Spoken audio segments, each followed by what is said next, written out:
algunas fotos por ahí femeninas.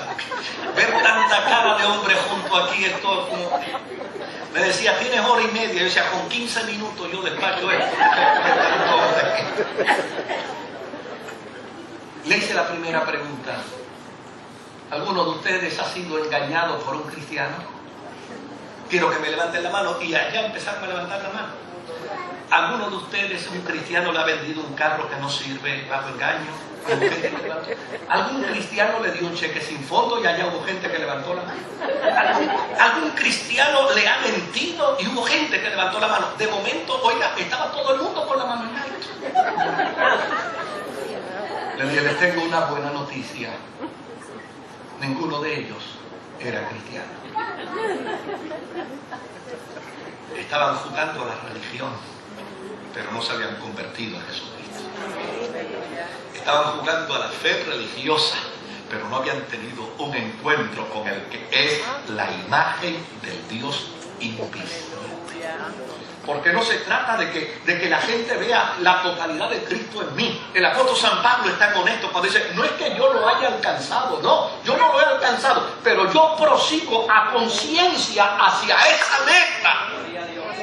Yo prosigo a conciencia hacia ese objetivo. ¿Por qué? Porque en la experiencia de la fe cristiana, cuando vemos a Cristo, lo único que queremos hacer es imitarlo. La vida cristiana no es un juego. La vida cristiana no es una etiqueta. La vida cristiana es una vivencia como resultado del encuentro con el Señor Jesucristo. Aleluya. Él es el primogénito de toda la creación. Es decir, antes de Dios pensar en mí, Él pensó en el regalo de Cristo. A veces he escuchado a gente decir que la llegada de Cristo a la tierra fue el resultado del ups de Dios en el huerto del Edén. Es decir, Dios se tuvo que sacar de la manga una baraja porque Adán y Eva le fallaron en el huerto del Edén, y como resultado de su falla, entonces Dios no tuvo otra alternativa que mandar a Jesucristo. ¿Cuán lejos están de la verdad? ¿Cuán lejos? Pablo dice, antes que el hombre pecara, por amor, ya Dios había destinado al Verbo. El Dios omnisciente, el Dios que todo lo sabe, sabía que Adán y Eva iban a errar. Por eso cuando llega al huerto del Edén, llega con una buena noticia.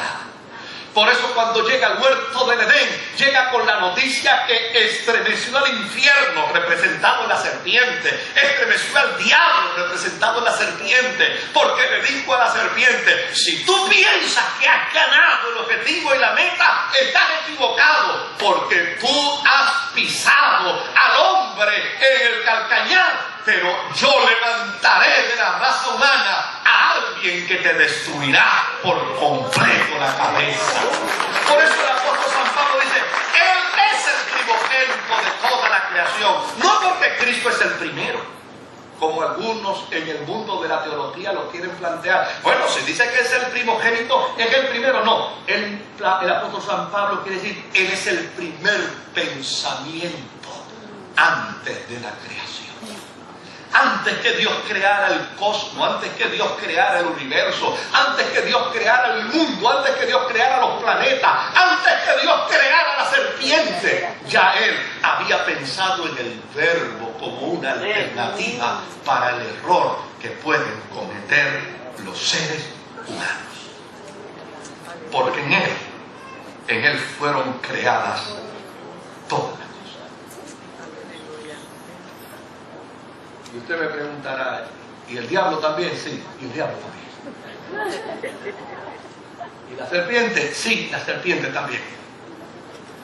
Un Dios soberano que tiene el control absoluto de todas las cosas, nada se le ha escapado de la mano. ¿Y cuál es la preocupación? Que yo diga lo que la Biblia dice. ¿Cuál es el temor? Que yo diga lo que la Biblia enseña. Ninguno, en lo absoluto. ¿Sabe por qué?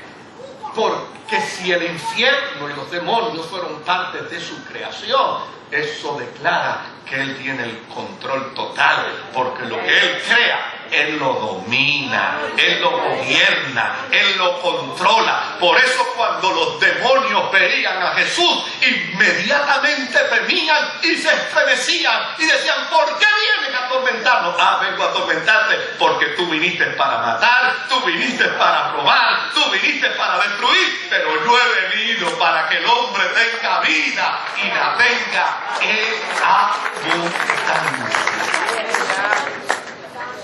Cuando Dios creó, tenía en mente a alguien para la restauración de esa creación. Y ese alguien era su propio verbo, al que luego haría carne. Ese alguien. Me encanta lo que dice Jesús en la oración con el Padre.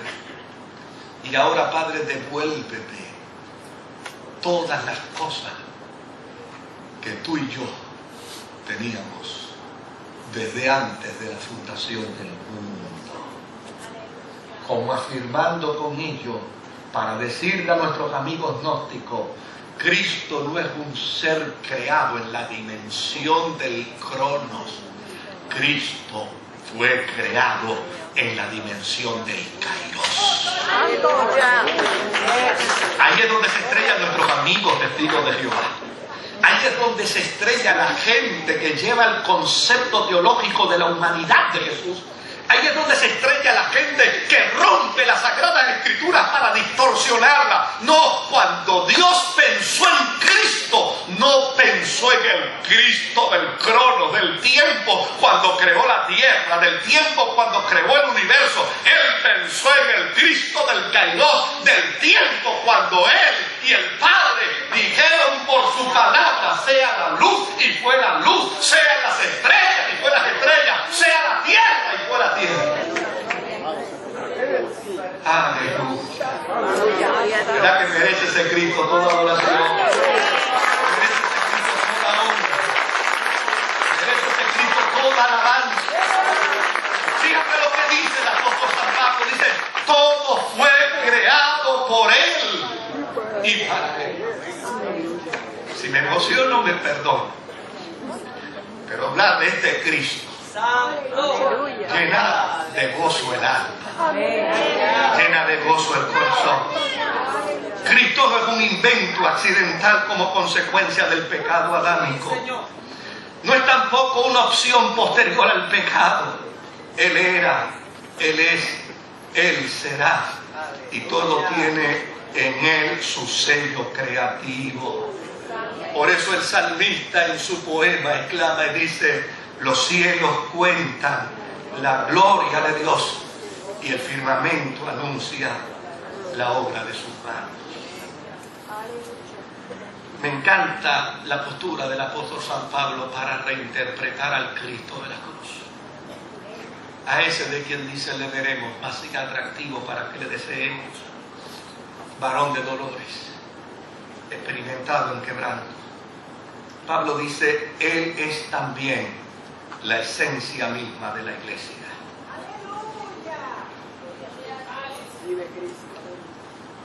En el barrio obrero había un sacerdote, el padre Berríos. De hecho, hay allí varios lugares que llevan su nombre en reconocimiento a la gran labor que hizo este sacerdote en el barrio obrero en la década del 70, del 80. Yo tuve la oportunidad de conocerlo en una ocasión y desde luego le conocí de una manera graciosa. Él estaba como representante de la Iglesia Católica para hacer una homilía. Yo estaba como representante de la Iglesia Evangélica para hacer lo mismo en una actividad de maestros. Y desde luego la persona que nos invitó a ambos me dijo: Moisés, ven conmigo para presentarte al padre Berríos. Desde luego yo tendría algunos 31 años, eso pasó el mes pasado.